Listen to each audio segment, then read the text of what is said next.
A minha pergunta, meu nome é William, eu sou da cidade de Paraguaçu, fica no sul de Minas, e vai para o Rodrigo.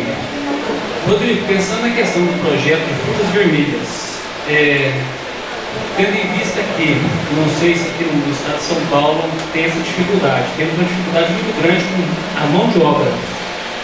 Pensando que nós temos assim, médias de colheita, no caso da mora preta, em torno de 60 quilos por pessoa dia, nós temos produtividade, vamos falar, supera 20 toneladas por hectare. Sabendo que o espaço de tempo de colheita é curto, em média de 60 dias, isso daria 6 pessoas por hectare trabalhando todos os dias. Pensando também que hoje tem um problema muito sério, questão de mosca das frutas, Drosophila Suzuki, Ceratites, Anastrefa, e não se tem produtos registrados para a cultura. Tendo todo esse contexto e você entendendo que qualidade, quantidade e regularidade para quem pretende trabalhar nesse mercado é fundamental, como que vocês pretendem estruturar o projeto de vocês?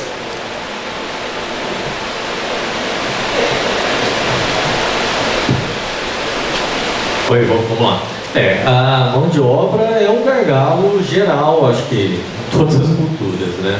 É o que a gente fala para os produtores, principalmente pela delicadeza que essas frutas envolvem na colheita, né? Principalmente a mora, mais ainda a framboesa, né? Framboesa, a colheita, a gente fala que é direto da planta para a cumbuca de comercialização. Nos cálculos nossos, em pico de safra, a gente está estimando 10 pessoas por hectare, né? Na nossa região lá, a mosca também ela é um problema em determinadas culturas, tanto o pessoal de carambola, goiaba, né? Mas o pessoal vem fazendo um controle, né? Então, eu acho que assim, trabalhar em regiões onde o controle tem que ser um controle preventivo obrigatório, né? Acho que a mosca ela é um problema, graças a Deus, vamos rezar, a Suzuki ainda não é um problema muito sério para a gente aqui, né? Mais a Anastrefa e Ceratites, porque quando entrar a Suzuki também vai entrar pegando forte, a gente entende isso. O pessoal do biológico está trabalhando com isso, né? O professor Miguel, enfim, trabalhar com armadilhas. O problema é o que você falou, nós não temos produtos registrados. A gente está tentando conversas com o pessoal de Brasília para trazer produtos de outros projetos, né, para trazer produtos registrados para essas culturas, mostrando a importância de crescimento dessas culturas para esse foco de produtor, né? Então, eu acho assim, tudo que a gente puder agregar nesse trabalho para trazer condições melhores, né, para os produtores, uma maior gama de produtos que a gente possa estar utilizando, é bem-vindo, né? Então a oportunidade de vocês, aí, se vocês tiverem algum trabalho, alguma coisa que quiserem trazer com a gente também, agregar, a gente é aberto a conversas, né? Eu acho que todo mundo vai acabar se ajudando, porque a mosca ela pega e pega para valer, né? O pessoal de vocês ali de Minas, de Machado, lá sofrem com isso, né? Graças a Deus, os produtores nossos ainda nessas frutas não estão tendo problemas, né? Não sei se porque pela região lá está tendo outra atratividade de outras culturas da região, faz com que elas migrem para lá e deixando principalmente a mora, né, sem ataques, mas por ser regiões produtoras pequenas ainda, mas quando isso crescer, pode ser que isso seja assim um problema, tá? Mas a gente tem que ficar de olho e tem que trabalhar com as armas que a gente tem, seja armadilha, defensivos biológicos, enfim, temos que ver certinho, tá bom?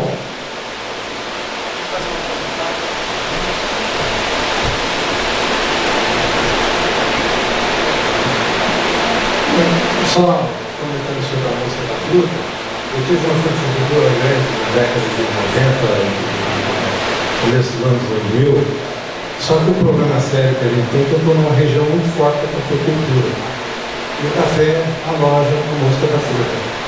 Só que ninguém controla que não tem dano comercial. Então, se tiver uma cafeicultura forte no entorno, esquece. Não consegue levar a fruta.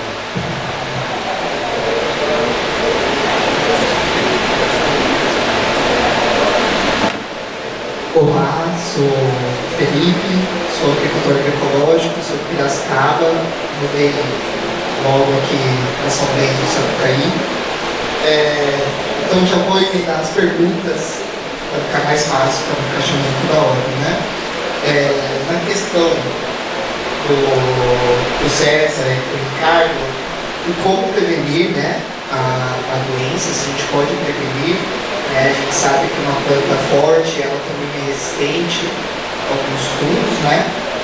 Essas mudanças climáticas têm alguma interferência nisso aí que está acontecendo, nessa questão dos fungos. E com o Rodrigo, eu queria perguntar quais consórcios que eu posso estar fazendo com as frutas vermelhas, né? Para não estar fazendo uma monocultura, e se eu posso estar fazendo um consórcio de outras plantas próximas.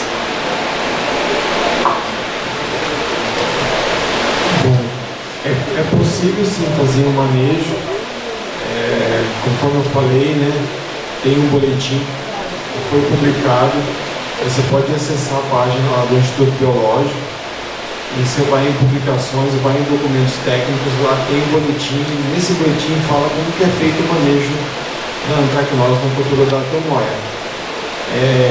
Eu faria uma ressalva que assim, o manejo ele é influenciado bastante pela destinação da fruta. Então, por exemplo, se você for exportar, aí tem a questão de alguns produtos que são proibidos na Europa. E lá naquele documento técnico eu relato lá quais são os fungicidas que são proibidos na Europa, né? Então o manejo vai muito em função disso, aonde você vai destinar a cultura. Se a cultura for destinada no mercado interno, aí você já tem um leque maior de produto que você pode usar. Mas é possível perfeitamente manejar a doença e você conviver com o problema de forma que você não tenha prejuízo. É só acessar lá aquele documento técnico e lá está tudo descrito como que é feito o manejo. Tá bom? Quer falar alguma coisa da questão climática? A questão climática com certeza influencia sim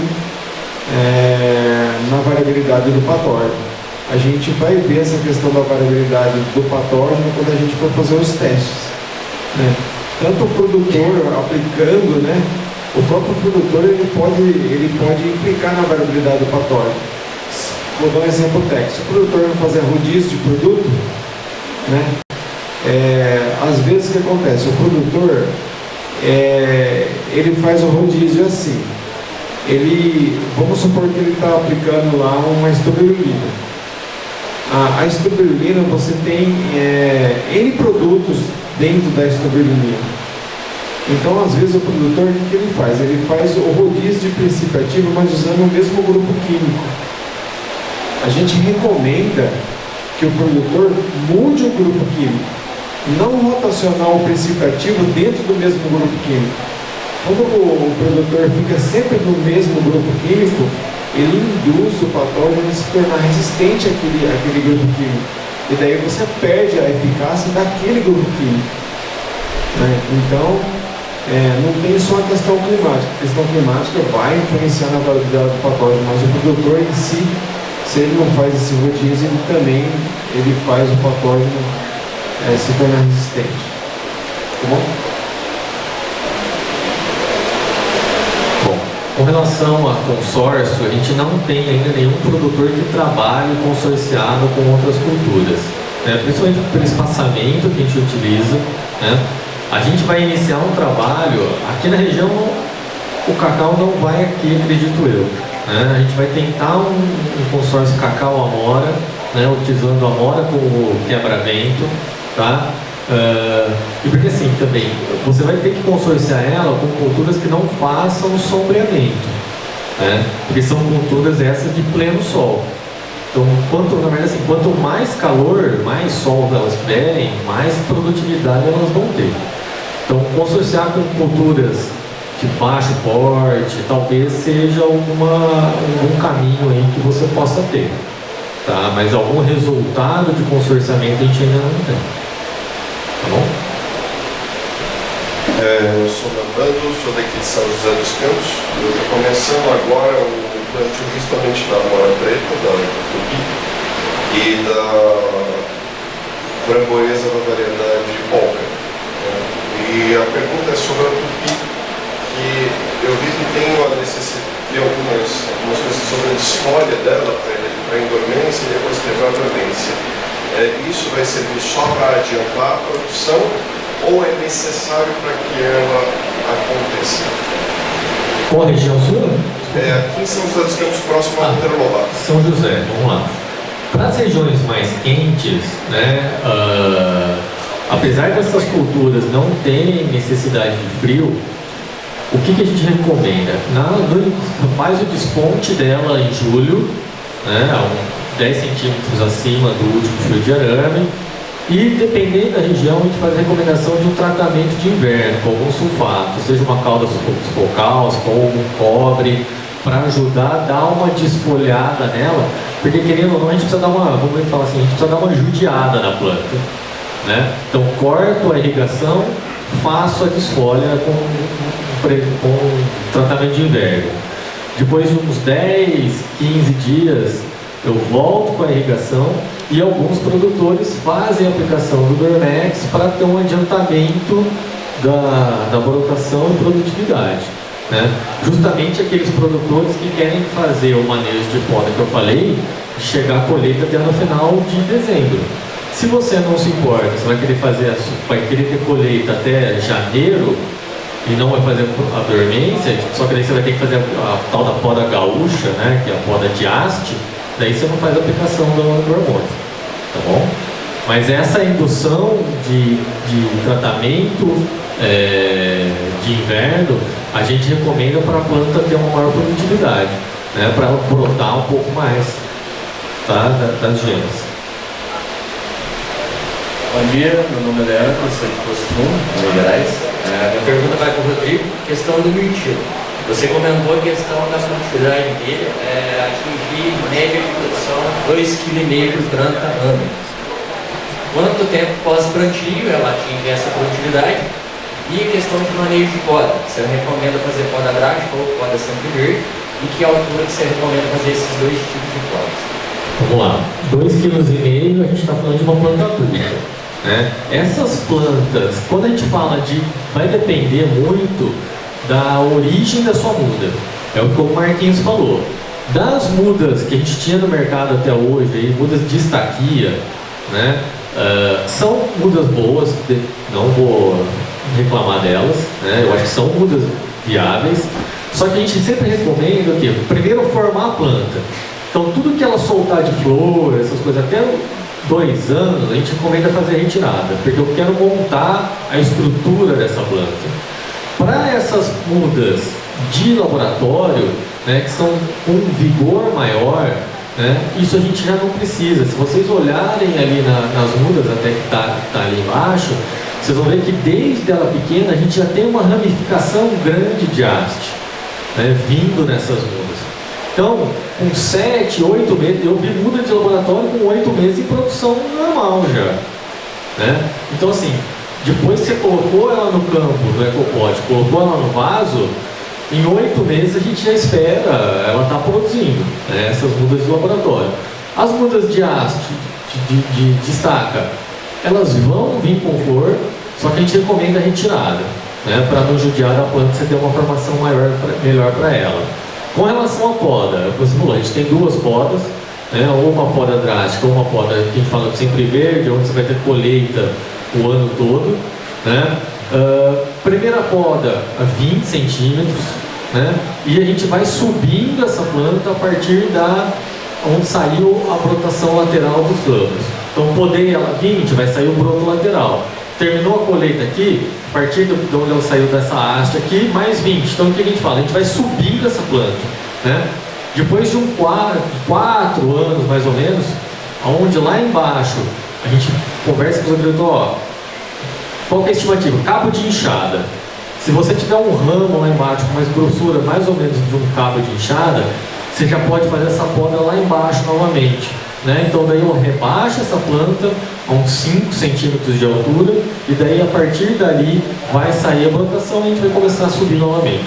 Não dá para eu fazer essa poda se lá embaixo eu tenho um ramo fino, porque quer dizer o quê? Essa planta não vai ter energia suficiente para uma rebrota, então a chance de eu perder essa planta é grande. Então por isso que a gente fala dos produtos, é papo da enxada, né? Pelo menos isso, daí você pode cortar lá embaixo, mas isso vai ser depois de uns 4 anos, mais ou menos, tá bom? Bom dia, meu nome é Francisco, morador de Igarapá. Minha pergunta para o doutor César, né? É sobre a temoia, né? Senhor, eu tenho alguns pés lá de atemoia, né? Consumo próprio dos amigos, e meu grande problema lá é com trips. Já venho lutando com elas já faz uns 4 anos. Primeiro ano estava sadio, tem uns 5 anos. Agora vai sair no brotinho, o trips já se aloja. E eu estou usando o produto recomendado para o orgânico, mas é um produto importado, já vem escrito lá que é repelente, não mata. Segundo eles, depois de 8 aplicações, eu consigo controlar. O ano passado não deu resultado. Acho que eu comecei um pouco tarde. Agora eu já comecei, já faz 4 semanas. Ontem eu fiz a 4ª aplicação, que tem que aplicar a cada 7 dias. Parece que está repelindo bem. Vamos dizer daqui para frente. E eu gostaria de saber se tem como a gente matar aquele trips. Acho que vocês conhecem, aquele pretinho, compridinho, né? Ele se instala lá nos brotinhos, depois o botãozinho de flor ainda novo, ele já se aloja lá dentro. Pica o frutinho e o fruto fica, não presta, ele vai amadurecer, quando você abre lá dentro está tudo preto. Desculpa, o seu nome mesmo? Francisco. Sou Francisco. É trips, né? Trips. Então, depois o senhor pode me procurar. Eu tenho, lá na instituição a gente tem um colega, ele é especialista em trips, e eu passo o contato dele para o senhor entra em contato, ele vai fazer a recomendação. Mas existe sim um agente de controle biológico bem eficiente para controlar trips. Eu não sei se você já ouviu falar do bicho lixeiro, ele é um dos exemplos. É um que você pode estar soltando lá na sua propriedade e pode estar controlando trips. É um inseto, né, que ele vai controlar, no caso, o trips. O senhor pode, é um exemplo de uma ferramenta que o senhor pode lançar a mão, mas o senhor pode me procurar, que eu passo o contato do senhor do meu colega lá, que ele trabalha com isso, tá bom? Mas tem condições de manejar sim o problema. Bom dia, eu sou Alexandre, daqui de São Bento. E minha primeira pergunta sobre a antracnose. A gente falou especificamente da antracnose da temoia, mas tem outros fungos que vão causar a antracnose de outras frutas. Então, tirando a especificidade do fungo, e aí o defensivo que eu vou usar para controlar, as outras questões de manejo que você falou, de poda e tudo mais, isso aplica a qualquer antracnose em qualquer outra fruta, abacate, manga? Sim. O que você tem que fazer é o seguinte: do manejo mais eficiente para antracnose, esse daí serve para antracnose da temoia, para qualquer outra antracnose, né, qualquer outra cultura, é diminuir a fonte de inóculo. Diminuir a fonte de inóculo. O que seria a fonte de inóculo? A fonte de inóculo seria esses restos culturais, né?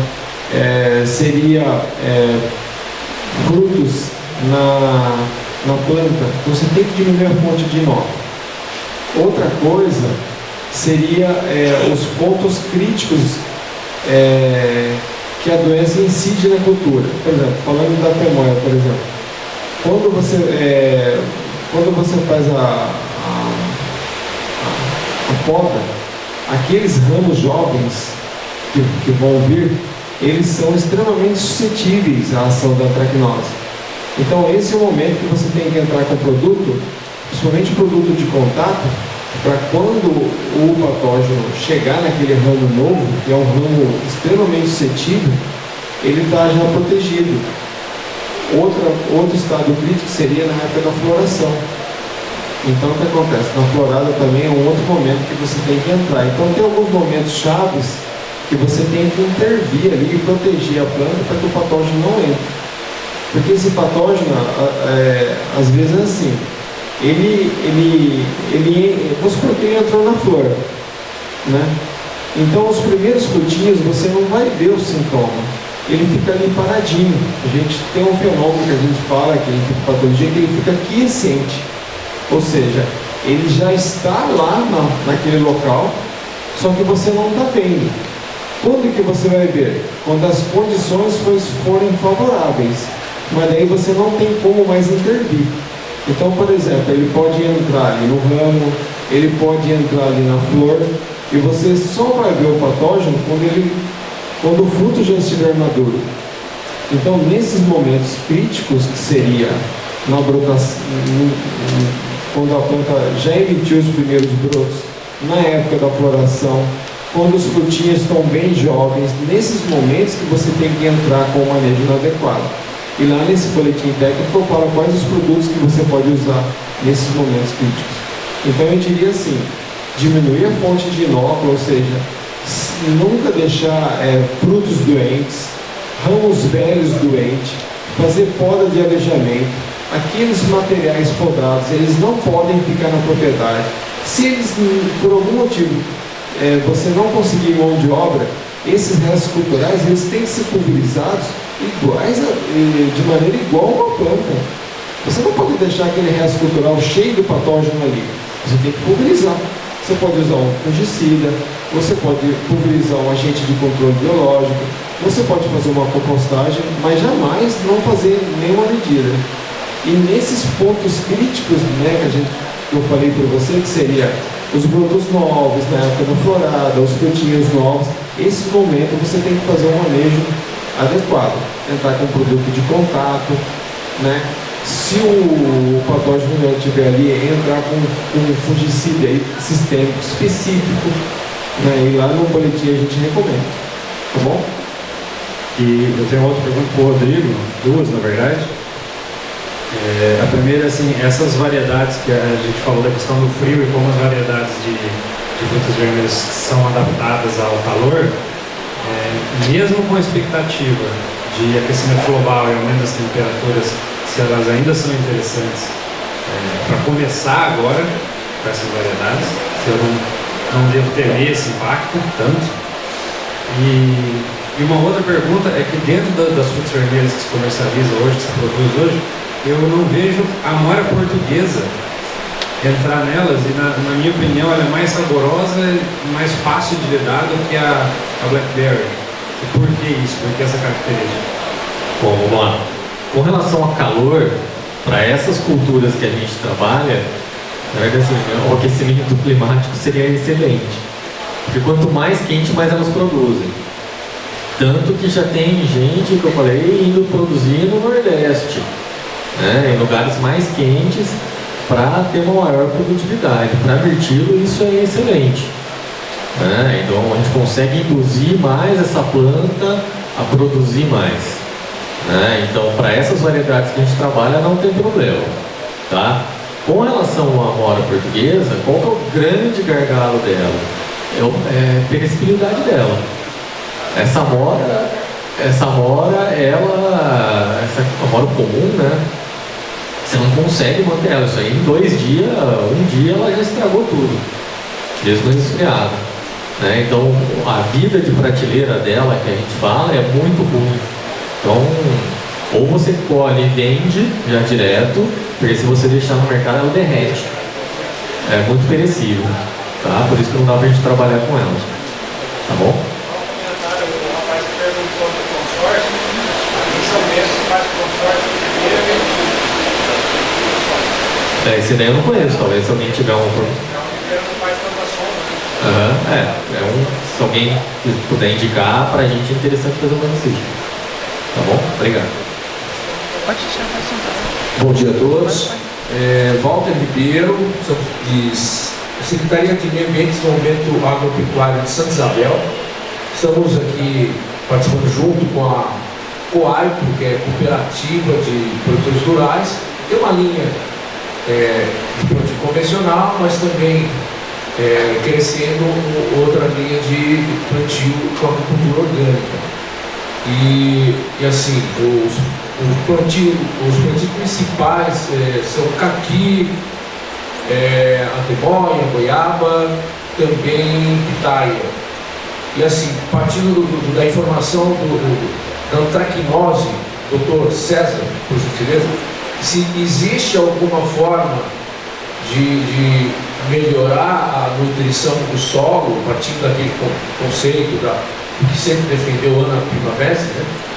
Ou agricultura orgânica, ou algum mineral ou micronutriente específico que pode ajudar em relação a essa proteção vegetal, e se existe junto à CAT mudas melhoradas, né, para essa resistência, não somente no antemóia, mas em algumas outras culturas afetadas.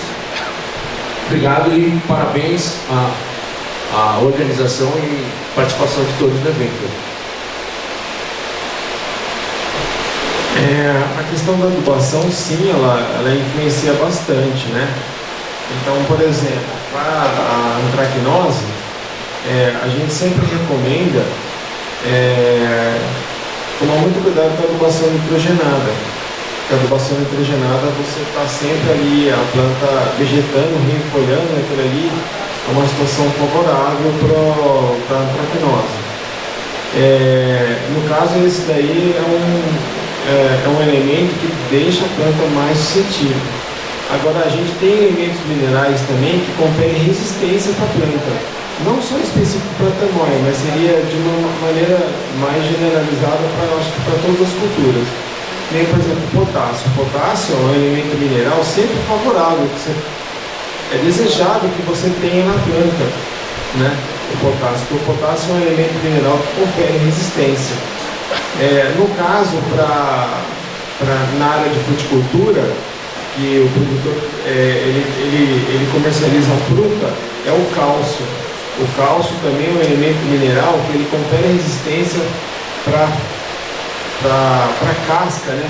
Então o patógeno ali ele encontra um pouco de dificuldade. Então seria tomar cuidado com a adubação nitrogenada, não ter em excesso para a planta não ficar vegetando, não estar sempre rebrotando ali. Isso daí cria suscetibilidade, principalmente para a antracnose. E potássio e cálcio. Esses são elementos minerais que conferem resistência. Então, por exemplo, falando a respeito de potássio, fosfito. Os fosfitos, em geral, eles são produtos desejáveis que sejam aplicados na propriedade. Então, por exemplo, fosfito à base de potássio é um produto excelente a ser aplicado. Então, por exemplo, não falando de antemóia, videira, por exemplo. Videira é um produto excelente, que eu sempre recomendo. Então, o fosfito de potássio vamos falar assim, um adubo, um fertilizante que você aplica na planta e que ele tem ação fungicida. Ele tem ação fungicida, porque você aplica na parte aérea, ele mobiliza e você encontra ele, inclusive, no sistema radicular. Então ele protege tanto contra doenças de parte aérea, que no caso seria a antracnose, e ele vai proteger também o seu sistema radicular contra patógenos do solo. Tá bom?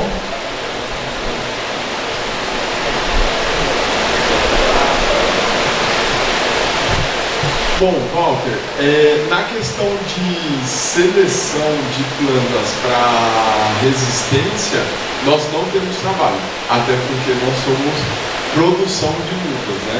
Todas as variedades cultivares que nós produzimos são variedades já registradas na RNZ, com essa característica. Mas o princípio de sanidade em pomares é exclusão. Na defesa fitossanitária é o plantio de mudas isentas do patógeno. O produtor que vai iniciar ou que está com o pomar contaminado ou mesmo com alguma condição dessa, tem que ir eliminando os agentes causadores, ou igual o Dr. César comentou, dos locais onde está ocorrendo essa infecção ou isso. Então, o plantio de pomares novos com mudas sadias isentas de patógenos, vírus, bactérias, fungos, é o princípio que tem que ser observado. Mas hoje, praticamente toda a pesquisa no Brasil é direcionada para grandes culturas. Nós não temos seleção genética específica de materiais, o doutor do biológico pode complementar melhor, mas não temos seleção de plantas genéticas na fruticultura específica com essa resistência. Então, este uso integrado de ferramentas, muda sadia, manejo integrado de pragas e doenças, aplicação de uma fertilização controlada, equilibrada, esse é o princípio que vai trazer um equilíbrio no pomar. Até por isso a questão básica de nutrição, análise de solo, equilíbrio de bases, a questão desse controle é o que vai trazer sucesso no combate aí dessas doenças específicas que a gente vem sofrendo. Tá bom? Não sei se vai. Bom dia, eu sou Pedro de Lavras. Vou fazer uma pergunta para cada um ali para ajudar. Primeiro, vou começar ali do Marcos, que está na cabeceira. Em relação aos materiais que você falou, Marcos, de uva, para vinho e cacau principalmente, são coisas que a gente tem começado a trabalhar lá em Lavras, e oliveira também. Para cacau, você tem alguma coisa visando qualidade de amêndoa, qualidade de chocolate? Que eu lembro que o programa da CAT começou com mel de cacau, polpa, E uva, quais as variedades, Se tem uma linha diferente das francesas que imperam no Brasil. E oliveira, quando você libera esse material líquido, por favor. E eu vou emendar as perguntas de uma vez, para os dois colegas do biológico, a questão da lei do Minor Crops. Realmente aqueles produtos que você indicou, César, não estão registrados para a cultura da temoia nem graviola, mas eles são registrados para a manga. Para mercado interno, baseado na lei de Minor Crops, a gente poderia estar usando eles? Para exportação eu sei que não, se não pode. E para o Rodrigo, por finalizar, vendo também, brincando Minor Crops, teoricamente, para pequenas frutas, a gente poderia usar produto registrado no morango. Não sei se os produtores têm feito isso para controle de mosca. E na casa da framboesa, porque você não recomenda cultivar bapum. Então, que a gente sabe que se adapta bem a algumas plantas. Obrigado. Bom, Pedro, na questão, vamos começar pelo cacau, videira e oliveira. O cacau, no estado de São Paulo, nós estamos direcionando, são 3 cultivares, 3 clones, todos da CEPLAC, C151, PS319 e BN34. Os 3, a questão do cacau de qualidade, o cacau superior, não é fator apenas genético, é questão do processo de fermentação, da etapa de colheita e da finalização na secagem. Então, especificamente dessas 3, o BN34 é o que entrega a melhor qualidade e encaixaria, mas nós temos lotes dos clones C151 e PS319 encaixado como cacau gourmet. Então, especificamente, a questão de cacau gourmet, que é um mercado de nicho, o produtor que visar isso tem que trabalhar especificamente nas etapas de colheita, fermentação. Tem uma fermentação tipo sprout, que ela é uma fermentação superior, que alcança uma homogeneidade melhor, e a secagem também, principalmente. Então, todos esses fatores levam a um cacau de qualidade. A gente sabe, tem alguns outros, como SJ02, PH16, que também tem condição de produzir cacau gourmet de qualidade, mas aí entra o fator de ou baixa produtividade ou não adaptação. O cacau, as regiões mais antigas de produção estão no Vale do Ribeira, mas eram os clones ainda híbridos, que não tinha compatibilidade. No Planalto, no Noroeste, ainda tem algumas áreas lá com 10 anos de cultivo. Aí sim, aí já nos clones mais atuais da CEPLAC, né, Ipiranga, J02, PH16, CCM, PS, nesse sentido. Mas, nesse sentido, o que a gente está direcionando o cacau no estado de São Paulo é PS 319, 651 e BN 34. Por questão de produtividade, resistência à vassoura da bruxa e a questão aí de própria monilha mesmo, né? Não parda, não a moniliase, a Monilioptera roheri, que ainda é quarentenária, né? E na questão da uva, nas reuniões da Câmara Setorial, nós direcionamos para 5 cultivares: Syrah, Cabernet Sauvignon, aí as brancas, Cabernet Franc também, e mais outras 2. Mas em geral Syrah e Cabernet Sauvignon que a gente tem observado aí o desenvolvimento. Na questão da oliveira, são 6 variedades, Arbequina e mais outras, as outras, mas a gente ainda está em processo de limpeza. Então essa questão, a gente quer o ano que vem implantar matrizeiro para até o final do ano a gente começar a multiplicação aí em grande escala. E na questão específica da oliveira, a gente está vendo os preços, né, específicos do azeite, está pesando no bolso. Mas da Chilela tem algumas variedades da Itália também, que o pessoal da APTA regional está vendo a questão de nacionalizar, de trazer isso para dentro de algumas variedades que já têm tido maior resistência à Chilela na Europa. Aí a gente vai começar esse trabalho. Vai ser realista. Com relação aos produtos, naquele documento técnico que eu falei, ali tem eu relaciono ali os produtos, né? E se você tiver interesse também, eu posso encaminhar quais são os produtos que são autorizados. Se você olhar a lista, você vai ver que o produtor ele tem um leque de ferramentas, principalmente de fungicidas. Eu coloquei ali, por exemplo, um triazol que não é usado, mas a gente tem outros triazóis, né, outras moléculas de triazóis que são autorizados para uso, de forma que o produtor tem sim um leque de ferramentas que permite ele manejar ali e controlar a doença perfeitamente.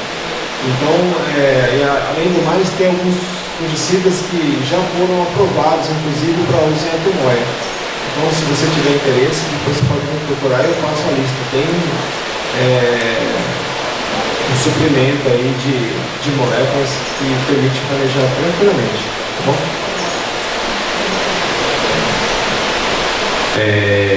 Com relação ao batum, nós não colocamos ela por 2 motivos. Primeiro, quando a gente foi iniciar o projeto, uma das coisas que a gente foi ver é muda certificada. E a gente não achou nenhum lugar que dava essa certificação para batum de origem. Então a gente já excluiu ela por aí. E também o outro motivo era que pela literatura a gente vê que ela é menos produtiva, né? Então a gente acabou optando primeiro pela Autobliss e agora estamos ingressando com a Sugana pelo calibre de fruta. Apesar dela ter menos frutos, mas o calibre de fruta dela é maior. Mas no final, comparando as duas em termos de produtividade de peso, as duas variedades se equiparam, né? Com relação ao minor, né, a gente sabe, tem alguns produtos do morango. Graças a Deus, a gente já tem alguns produtos registrados para essas culturas, né? Então, tanto a mora, mirtilo, framboesa, dá para a gente trabalhar com algumas coisas que já existem de registro, né? Mas precisamos aumentar o leque aí com certeza, né, para todas as culturas. Bom dia, meu nome é Alex, eu sou de Taubaté, mas sou sitiante na atividade da serra e eu tenho uma plantação de eucalipto que eu estou querendo eliminar e vir com nativas e frutíferas. O César estava comentando em cima do mesmo assunto, né? Dos produtos que não estão autorizados para como a temoia. E eu tenho interesse em produzir o araticum, que está dentro do mesmo ramo. Qual que é o motivo, né? O que esses produtos causam que eles são proibidos, né, de aplicação desse tipo de fruta? E para o Ricardo, né, ele comentou da matéria científica sobre a mucuna preta. E mucuna geralmente é um regenerador de solo, né, e no caso, tenha já um estudo em cima da mucuna que ela previne a doença?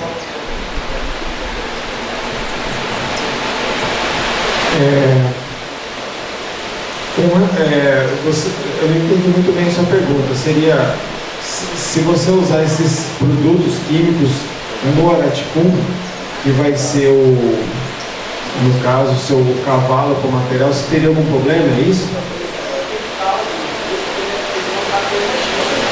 Ah, tá.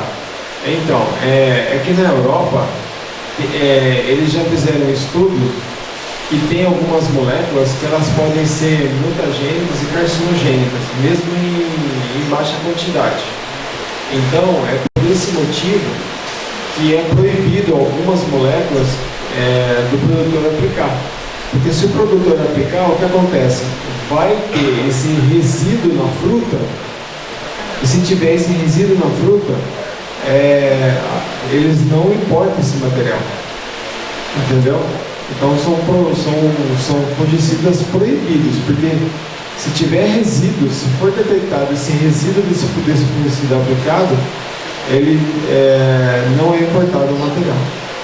E lá nesse documento técnico, eu elenco quais são as moléculas que são proibidas o produtor aplicar. Porque se o produtor aplicar, vai ter resíduo, mesmo que mínimo, mesmo que seja uma quantidade ínfima, mas se eles detectarem, aí o produtor ele não consegue exportar mais para a Europa. Tá bom? Ainda continuando a resposta do César, se o seu interesse é produzir o araticum pela fruta do araticum ou só pelo porte inteiro? Entra como uma nonácea, então todos os produtos que estão registrados para nonáceas em geral, você vai poder usar no araticum também. Então o que está registrado para temoia, para graviola, pode usar também no araticum. Com relação a mucuna preta, eu só achei esse trabalho feito na Colômbia. E foi a primeira vez que eu vi eles fizeram um extrato, né, da mucuna preta, da planta, da folha, e usaram aquilo lá, pulverizando na planta, e viram que teve um controle interessante. Foi o único trabalho que eu encontrei na literatura científica. Então, assim, a gente não testou aqui, a gente precisaria ver se realmente, no nosso caso, aqui na situação do brasileiro, teria algum efeito. Mas seria interessante, né? Um produto natural e bastante utilizado já, né? Como adubo verde. Vamos ver se a gente faz também esse experimento.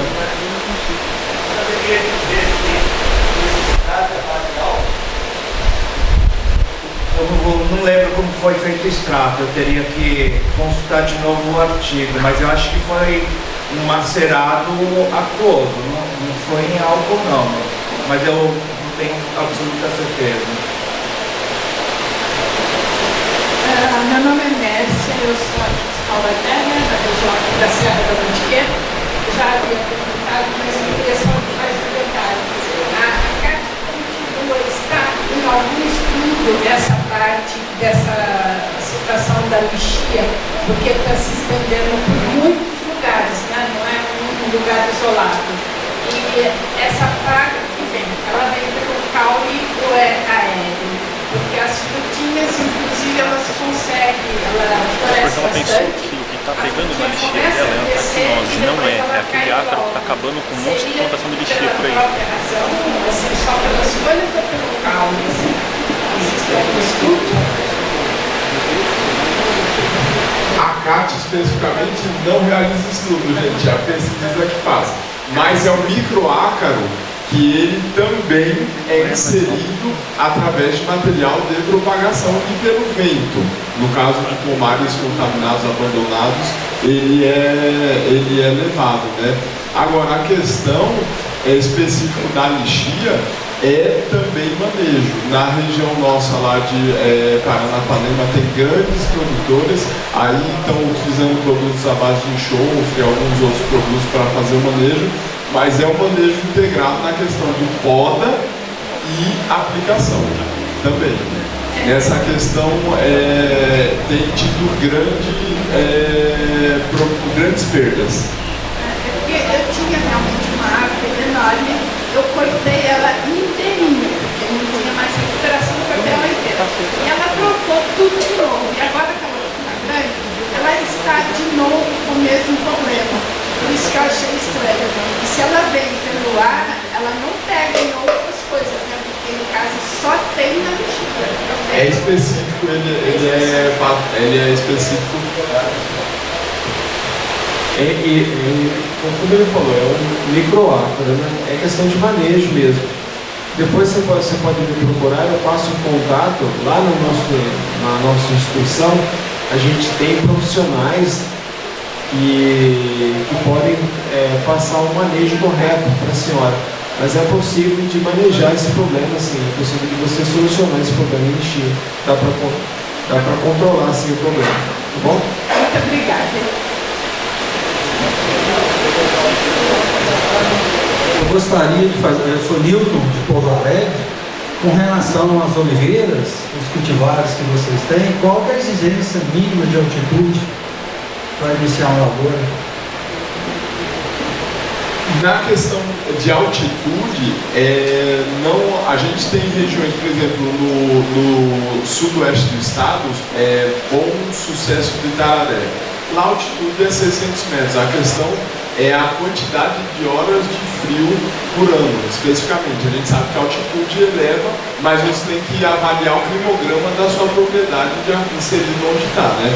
Mas especificamente a questão das variedades é você consorciar para ver a polinização correta, adequada, e a questão do manejo em si. A questão específica, gente, do declínio da produção de oliveira na Europa está ligado, obviamente, ao pigão preto que está disseminando a xylella. Mas a questão é que eles não têm manejo. A produção especificamente lá é praticamente quase extrativista, oliveira de 1000 anos, oliveira de 500 anos, e nós somos agricultores. Lá, hoje já mudou muito essa questão lá, mas ainda assim tem áreas altamente tecnificadas, ou lá na Europa. Nessas áreas que está fazendo manejo integrado de pragas, manejo integrado de doenças, fazendo esses manejos de adubação, está tirando produção. Então é o que a gente também visualiza para o estado de São Paulo, para o Brasil como um todo, né? Mas essa questão, as seis cultivares, todas elas conseguem produzir nas regiões aí acima de 600 metros. A gente no Espírito Santo tem Santa Maria do Jetibá, áreas as mais baixas aí em torno de 600 metros, com produção adequada, produção boa economicamente falando. Meu nome é Mark, sou de Nova Friburgo, na região Serra do Mar do Rio de Janeiro. Eu tenho uma pergunta eu esqueci o nome da CAT, produção de mudas, sobre muda de abacate. Nós temos uma produção lá de abacates tardios e começou a aparecer umas doenças no colo e estão diminuindo muito o vigor vegetativo dessas plantas. Se vocês estão com algum estudo com porta-enxerto de abacate, e também tenho 3 perguntas para o colega da Regional de Campinas, sobre aquela framboesa preta. A minha produção é orgânica e eu estou tendo mais sucesso com aquela framboesa preta do que com a amora preta. que a amora preta ela tem muita sensibilidade a botrytis nos brotos novos e também, obviamente, nas frutas. E se for uma época de produção ali concentrada e não um clima chuvoso, chuviscoso, aquilo é terrível. E a framboesa preta tem uma produtividade similar à da amora preta, só que ela tem uma colheita mais prolongada, que também diminui os riscos climáticos, né? Então, se você sabe alguma coisa sobre essa framboesa preta, que eu vi a foto ali, e também eu queria um pouco de noção sobre a poda da framboesa vermelha e manejo da botrytis na framboesa preta, na amora preta. Como você chama? Mark, você muda, né? Mark, sobre a questão do abacate em si, nós temos aqui em São Bento até, e a unidade nossa que produz mudas de abacate também é Pederneiras, mas especificamente essa doença, provavelmente depois pode mandar para o laboratório biológico, é gomose, né? Então, a questão da gomose, caiu a patente de 2 porta-enxertos clonais que são resistentes à gomose, né? Então, é nesse sentido que a gente está se inserindo. Só que a questão específica de muda clonal de abacate, só para vocês terem uma noção, hoje, uma muda comum é vendida de 20 a 25 reais, a clonal seria entre 50 e 60 reais por muda. Por quê? Por causa do sistema de produção.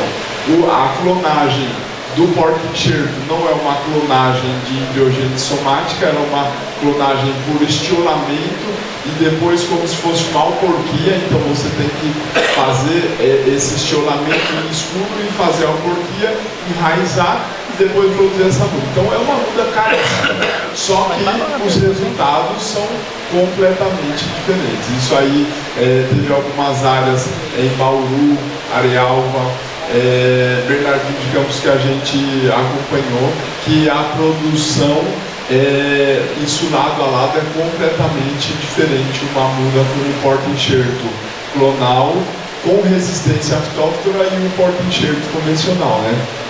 Mas a gente está trabalhando em cima disso para conseguir que essa muda, que a clonada que é hoje em torno de 50 a 60 reais, conseguir reverter isso com algumas técnicas aí e trazer para a micropropagação para a embriogênese somática. Mas seria mais ou menos isso. Aí o manejo é a questão de solo, evitar danos, ferimentos, que até dano de gorgulhos, broca, faz porta de ferimento entre a doença. Aí é manejo mesmo. Quase certeza que o problema seu lá é gomose, né? E é o que ele falou, né? É que caiu agora a patente desses porta-enxertos, mas o tratamento inicial seria mesmo você plantar uma grão resistente, né? Que a gente fala que é o famoso pé duro, né? O famoso pé duro seria através de um cavalo resistente. Mas depois, você pode pegar meu contato. Eu tenho um colega que ele fez um estudo em abacate. Eu poderia passar o estudo dele que ele fez dar um manejo e dar uma certa, uma controlada assim, não seria 100%, mas você consegue conviver com o problema. Você pega o meu contato, eu passo para você esse manejo que esse meu amigo fez, tá bom? Pessoal, vamos encerrar a parte da manhã. Se alguém tiver mais alguma dúvida pontual, deve procurar os palestrantes. Mais uma vez, agradecer. Posso responder rapidinho, desculpa.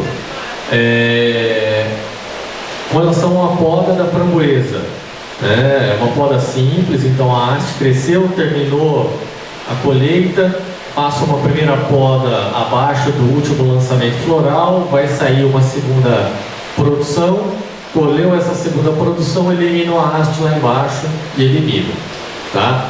Com relação à framboesa negra, a gente não tem muito trabalho com isso, aquela foto lá é de um único produtor que eu tenho, que tem alguns pés, Eu coloco mais por uma forma de mostrar para o pessoal da variabilidade de cor que a gente tem dentro de framboesa, tá? Mas dá para trabalhar também, o problema da quantidade de espinho.